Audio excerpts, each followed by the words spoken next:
வணக்கம் மச்சான்ஸ். என்னடா ஒரு மாதமாக ஆளே காணுவேன்னு கேட்டிருக்கலாம். ரொம்ப ரொம்ப பிஸின்னு சொல்ல முடியாது, எக்ஸாம்ஸாக இருந்தது. சரி, இந்த வீடியோ வந்து ஒரு பரபர வீடியோ, ரொம்ப குயிக்காக. ஓகே, இந்த வீடியோ கண்டென்ட் பார்த்தீங்கன்னா, ஓன் காயில் வந்து ஸ்டே பண்ணுறாரு. அது வந்து எல்லோரும் தெரிஞ்ச விஷயந்தான். பட் இப்போ அஃபிஷியலாக ஓன் காயில் ஸ்டே பண்ணுறாரு 2025-2026 சீசனுக்கு. ஒரு குயிக் ரீகேப்பாகவும் இருக்கும். அண்ட் ஓன் காயில் ஸ்டே பண்ணுறதுல நான் என்ன நினைக்கிறேன் அப்படின்றது தான் இந்த வீடியோ.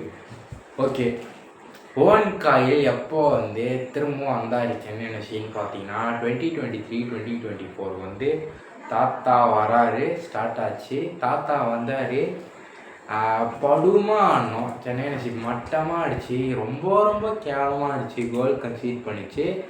ஆனால் எப்படியோ தட்டு தடுமாறி திக்கி திசை மாதிரி கடைசியில் ஒரு 3 கம்பேக் வின் கொடுத்ததுனால எப்படியோ சென்னை நசீப் பார்த்தீங்கன்னா பிளே ஆஃப்ஸ்க்கு குவாலிஃபை ஆகி ஃபஸ்ட்லேயே கோவா கூட அவுட் ஆகிடுச்சு 2023 ஓவர். ஓகே, திரும்பவும் நம்மலாம் ஓகே ஓன் காயில் அவ்வளோதான். அது ஏன்னா அந்த சீசன் வந்து பிளேயர்ஸ் இல்லை. ஆனால் அடுத்த சீசன் பார்த்திங்கன்னா பங்கமாக பிளேயர், இந்த சீசன் தான் பங்கமாக பிளேயர் சைன் பண்ணிட்டு அவ்வளோதான் மரணம். தாத்தா வராரு, கதரை விட போகிறாருன்னு ஆரம்பித்த சீசன் தான் போன சீசனு. தாத்தா வந்தார், நல்ல பிளேயர்ஸ்லாம் சைன் பண்ணார். ஃபஸ்ட்டு மேட்ச்சே ஒடிஷா கூட ஜெயிச்சோம்.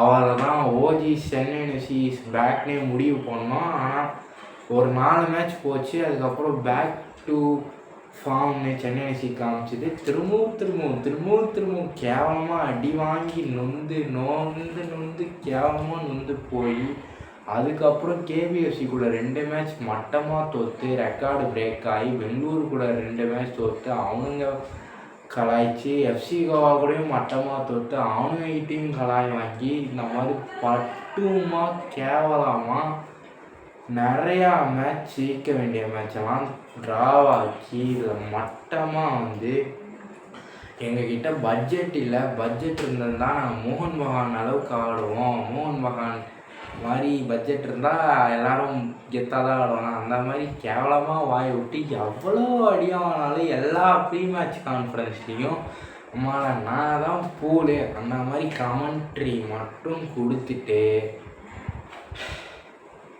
எவ்வளோதான் அடி வாங்கினாலும் தான் பேச்சில் மட்டும் எந்த ஒரு குறைச்சலுமே இல்லாமல் மேட்ச்சில் ஒரு மேலையும் காமிக்காமல் இதே மாதிரியே தான் டுராண்ட் கப்பு எல்லா கப்பும் பார்த்தீங்கன்னா இது வரைக்கும் போச்சு.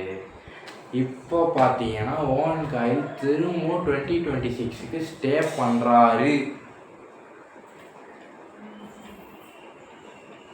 நம்பி நொந்து போன ஃபேன்ஸு திரும்பவும் நம்பணுமா? திரும்பவும் நாங்கள் நம்பிகிட்டே இருக்கோம், நீ எங்களை ஏமாற்றிட்டே இருக்கீங்களா? அதுதான் இப்போ போயிட்டுருக்கு. எவ்வளோ தாண்டா நாங்கள் நம்புவோம், எவ்வளோ தாண்டா எங்களை ஏமாற்றுவீங்க? போன சீசன் அவ்வளோ நம்பணும். ஆனால் என்ன தான் ஆச்சுன்னு பார்த்தோம். 10th 11th பொசிஷனில் முடித்தோன்னு நினைக்கிறேன். ப்ளஸ் இந்த டீம் இந்த வருஷம் இன்னொரு டீம் வேறு இன்க்ளூட் ஆகுது. ஸோ ஓன் காயில் ஸ்டே பண்ணுறது பார்த்தீங்கன்னா ஃபஸ்ட்டு 5 மேட்சஸில் 4 out of 5 இருக்கலாம். 5 ஒரு மேட்ச் கூட தோக்கக்கூடாது, ட்ரா வேணால் ஆகிக்கலாம். மினிமம் 3 மேட்ச் ஜெயிக்கணும் ஃபஸ்ட்டு 5 மேட்ச்சில். இப்படி இருந்தாங்கன்னா ஓன் காயில் வந்து வைக்கிங்க, இல்லையா சேக் பண்ணுங்கள். அவ்வளோதான் என்னோட ஒரு இது. ப்ளஸ் போன சீசன் லக்கு இல்லை அப்படின்னு கூட வச்சுக்கலாம். அது சீசன் லக்கு வரும், வேறு வழி இல்லை. நான் நம்புகிறேன் ஓன் காயில் மேலே எவ்வளோ ரெஸ்பெக்ட் வச்சுருந்தேன் தெரியுமா. நான் வந்து சொல்கிறேன், ஃபஸ்ட்டு 5 மேட்சஸ்ங்க ரொம்ப ஹோப்பாக வைக்காங்க. ஃபஸ்ட்டு 5 மேட்சஸில் 3 மேட்ச் ஆச்சு மினிமம் ஜெயிக்கிறோமா, ஒரு தோக்கவே கூடாது, ட்ரா கூட ஆகிக்கோங்க. 3 மேட்ச் மினிமம் ஜெயிக்கிறோமான்னு பார்ப்போம். அவ்வளோதான். இப்போ சைனிங்ஸ்லாம் இன்னும் ஸ்டார்ட் ஆகலை. கானஷீஸ் வெளில போகிற மாதிரி இருக்குது, தெரில. ஸோ கூடிய சீசனில் சைனிங்ஸ்லாம் வந்தால் சொல்கிறேன்.